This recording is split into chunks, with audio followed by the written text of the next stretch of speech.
नमस्कार विद्यार्थी मित्रांनो, डिरेक्ट मुद्द्यामध्ये तुम्हा सर्वांचं अगदी मनापासून स्वागत।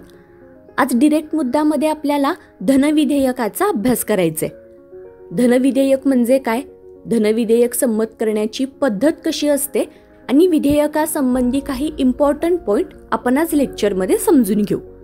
चला तर मग डिरेक्ट मुद्द्याला सुरुवात करू आणि सगळ्यात आधी धनविधेयक म्हणजे काय हे आपण व्यवस्थितपणे समजून घेऊ।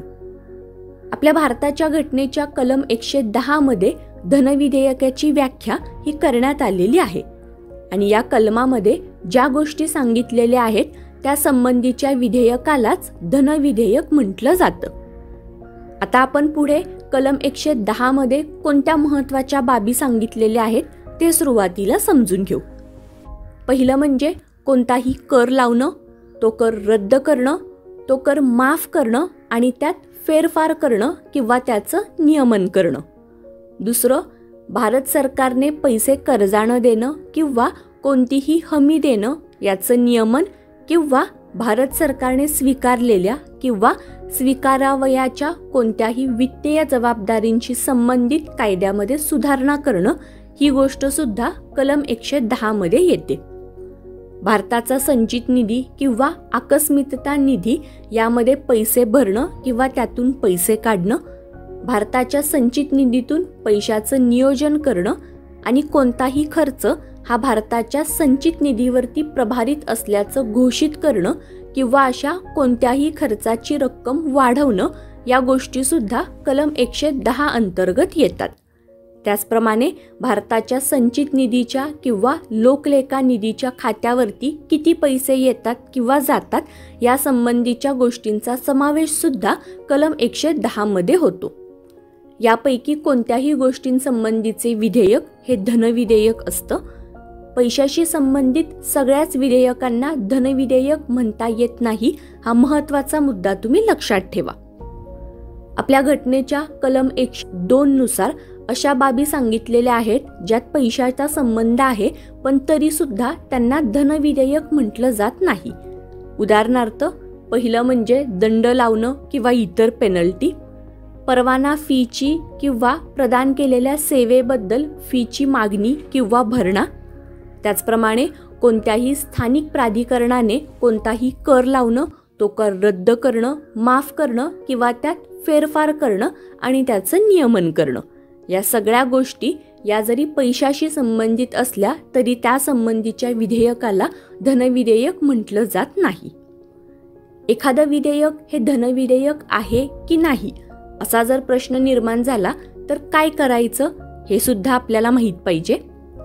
आपल्या घटनेमध्ये कलम 110(3) मध्ये असं सांगण्यात आलेलं आहे की एखादं विधेयक हे धनविधेयक आहे की नाही असा प्रश्न निर्माण झाला तर लोकसभेच्या अध्यक्षांचा त्यावरील निर्णय हा अंतिम असेल आणि त्यांच्या निर्णयावर देशातील कोणतेही न्यायालय किंवा संसदेची दोन्ही सभागृह आणि राष्ट्रपती यांपैकी कोणीच प्रश्न करू शकत नाही। कलम 110(4) नुसार धनविधेयक हे राज्यसभेकडे पाठवताना तसंच राष्ट्रपतींकडे संमतीसाठी पाठवताना ते धनविधेयक आहे असं लोकसभेच्या अध्यक्षांच्या सहीचं प्रमाणपत्र त्यावरती लावलेलं असतं। आता पुढे आपण धनविधेयकाबद्दल काही इम्पॉर्टंट पॉइंट्स बघणार आहे। धनविधेयक संमत करण्याची पद्धत ही घटनेमध्ये कलम 109 मध्ये दिलेली आहे। आता ही पद्धत कशी आहे तर ते सुद्धा आपण समजून घेऊ। पहिला महत्त्वाचा मुद्दा म्हणजे धनविधेयक हे पहिल्यांदा फक्त लोकसभेमध्ये मांडता येतं, ते राज्यसभेमध्ये मांडता येत नाही। लोकसभेमध्ये धनविधेयक हे फक्त राष्ट्रपतींच्या संमतीनेच मांडता येतं। धनविधेयक हे फक्त मंत्र्यांमार्फत मांडता येतं कारण ते एक सरकारी विधेयक असतं। लोकसभेने धनविधेयक पारित केल्यानंतर ते राज्यसभेकडे पाठवलं जातं, पण एक गोष्ट लक्षात घ्या की राज्यसभेला त्यासंबंधी काही विशेष अधिकार नाहीयेत।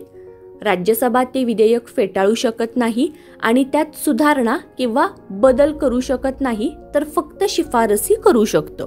राज्यसभेला धनविधेयक मिळाल्याच्या तारखेपासून 14 दिवसाच्या आत राज्यसभेला आपल्या शिफारसींसहित किंवा त्याशिवाय ते विधेयक लोकसभेकडे परत पाठवावं लागतं।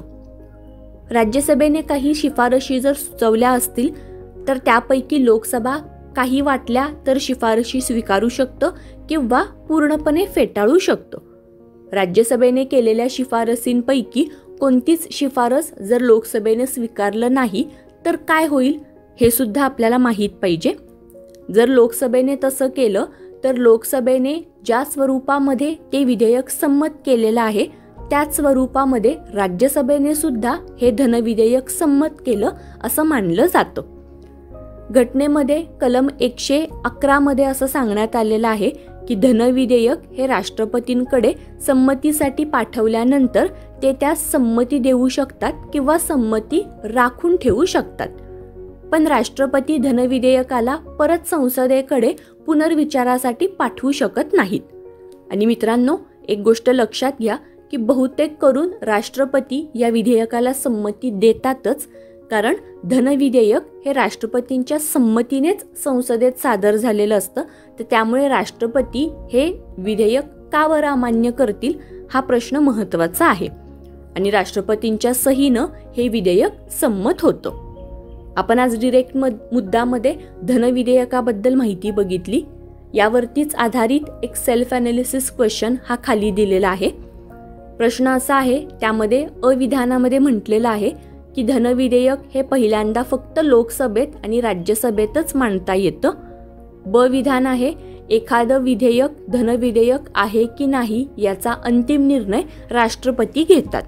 या दोन विधानांपैकी कोणते विधान सत्य आहे हे तुम्हाला कमेंट सेक्शनमध्ये मेन्शन करायचंय. आपण आपल्या आजच्या डिरेक्ट मुद्दा या लेक्चरमध्ये इथेच थांबूया. थँक्यू.